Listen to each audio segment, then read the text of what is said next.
Yeah. Mother's Peace Garden. And like, like the history behind the name, Yes. all of that, you know what I'm saying? All right.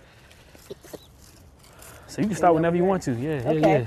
Well, hey, Mother's Peace Garden. And I guess one camera, Is a you got two community garden cameras.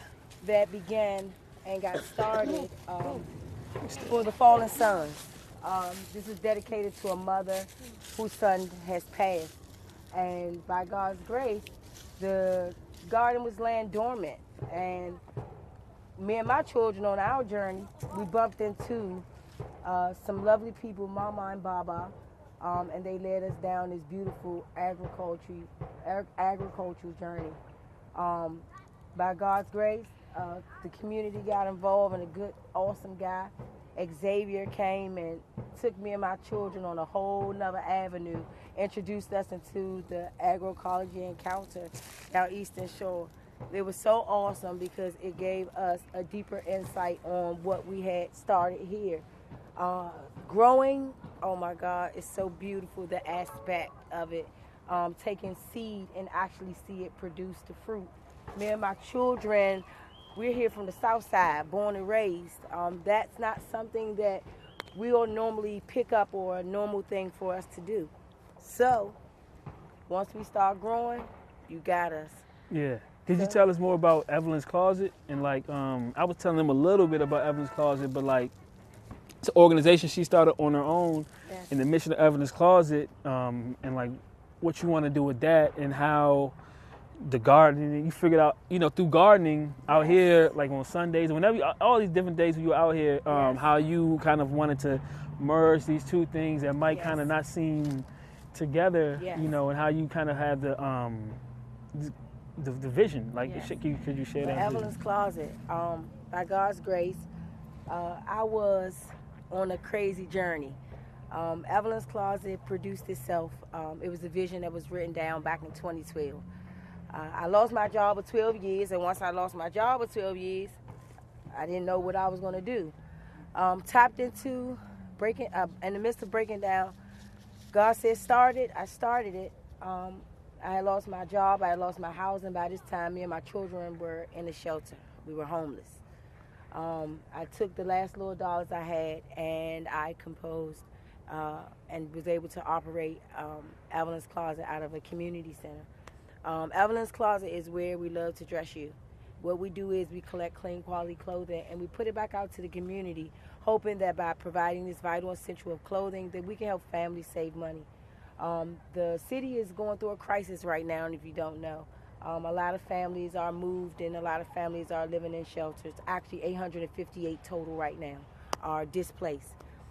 So Evelyn's Closet provides that. So in the midst of that, I was talking to Xavier, and I wanted to explore and create an Evelyn's Garden. The people in the homeless shelters in which I experienced, by God's grace, we just got our place. High five, please. I gotta get that. Hey, I doubt. can't. Hey, I gotta get that. But by God's grace, we're no longer homeless. But during this experience and during this journey, families were not eating. And when I say they were not eating healthy or well.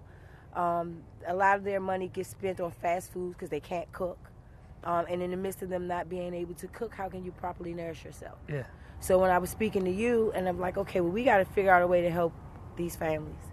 And by us growing and producing fresh vegetables for them and being able to show them how to cook without a plate or stove.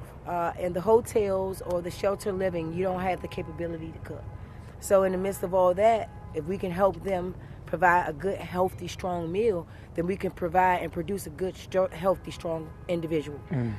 With the lack of eating and the lack of sleeping, I don't know how productive and positive a person could be. Yeah. But if we can assist them with that, I believe that we can help them attain self-sufficiency by making sure that they're properly nourished. Yeah.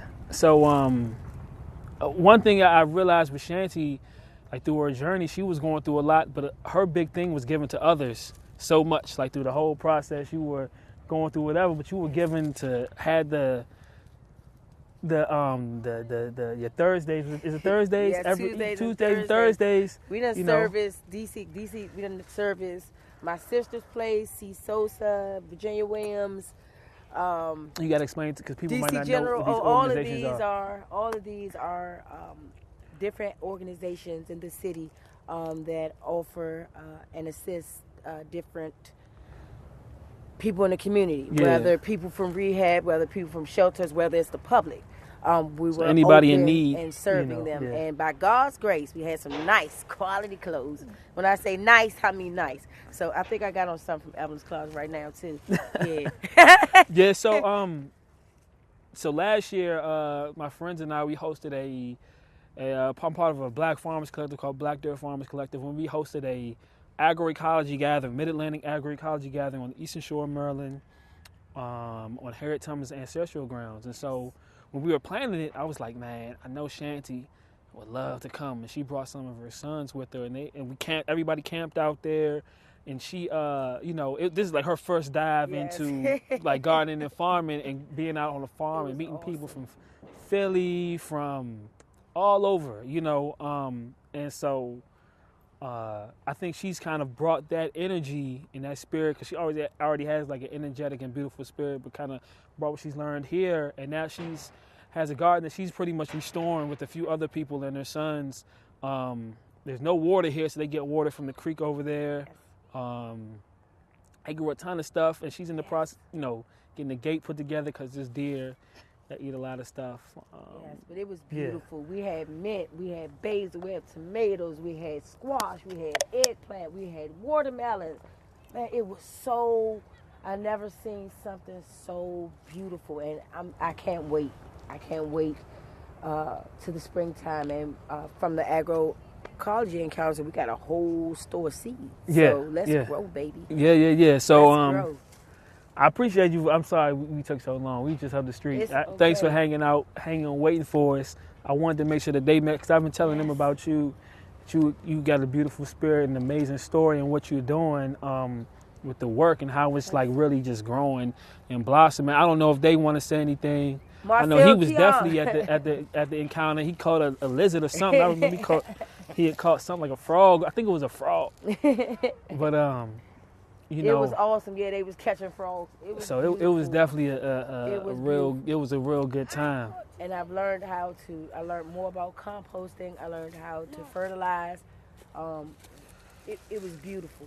And it dropped a lot of good seeds. And I got to hug the wisdom tree.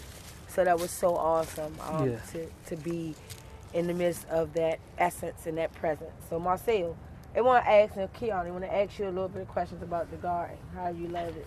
Can I have snap? Yeah, after you ask the question. Okay. Hey, I mean, you talk to me, but the camera's right there. Keon, he a professional though, man. He look like right at the camera. Come on, talk about the garden. Go ahead, little brother. What I learned is how to catch animals, release animals, water plants, and fertilize. Sounds good. Awesome. What you learned, Marcel?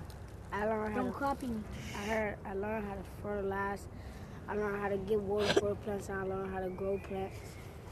And how you feel about the garden when you was growing plants? Good. How it make you feel? Like it was a real garden to me, and I can grow more plants. It is a real garden. It is. It is a real garden. It is a real garden. That's some good answers. I appreciate you. Thank you, man. Thank you. And it was quite beautiful, wasn't it? Yes. What about the flowers and stuff? It was good. It was beautiful. But they not here no more. It's coming back. Yeah, they're gonna come back. It's the season.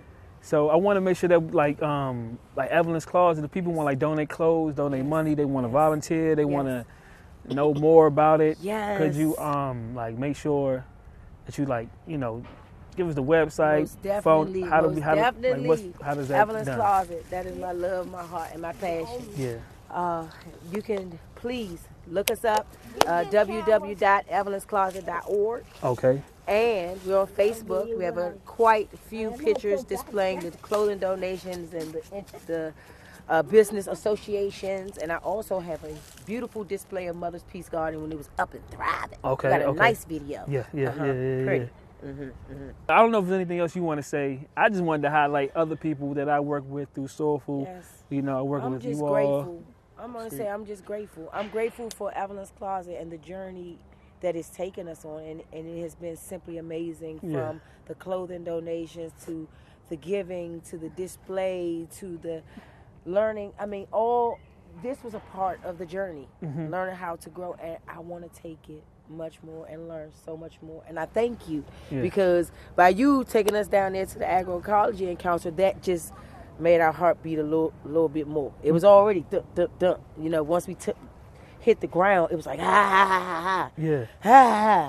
So I thank you. Thank you. I think you have a real inspirational story. Yes. So I just wanted to make sure it gets shared with people who don't know you. You know what I'm saying? So that's all. I mean, I don't know. You know, if there's anything else you want to say. No, I just want to say thank you. Yeah. Hey, thank you. I appreciate it. Thank you. And let's grow. Let's do it. Grow. It's 2017. Yes, how about that? Hold on a second. Let me get it.